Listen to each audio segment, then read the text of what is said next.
Hey guys, thank you for tuning in this episode of Ask Our Experts. My name is Jeremy and I'm the sales manager, Chicago, Illinois.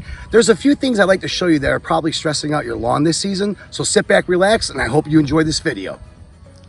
Hey guys, the first topic I actually want to talk about is going to be from drought stress. Now, drought stress comes from the lack of rain, lack of watering that we've been doing on our lawns. So I wanted to pick this area as a perfect example. As you can see, the grass is actually turning into its dormant stage, which is kind of dying out. Now, if you water your lawn 3 times a week, a half an hour in the front and back, you'll be able to get it luscious and healthy of what you're looking for. Okay, another topic I'd love to talk about on the lawn around the summertime that's very common is insect damage. So this will come from chinch bugs, sod webworms that will actually eat the blades of your grass. So as you can see below me over here, the grass that is browned out to where it has the insect damage and starts to thin the lawn out. Now the best thing to do to prevent this is to get a surface feeding insect control done to where you can protect the entire yard to make sure you won't have issues like this in your lawn.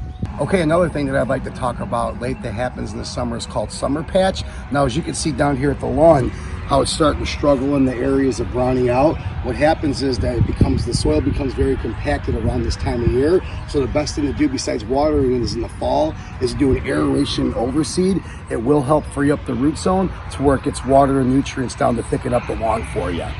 Hi, and thanks again for tuning in to Ask Our Experts. My name is Jeremy Hendrickson, and I want to thank you guys again. And if you guys have any questions or concerns regarding your lawn, reach out to our expert at speargreen.com, and we're looking forward to working on your lawn this season.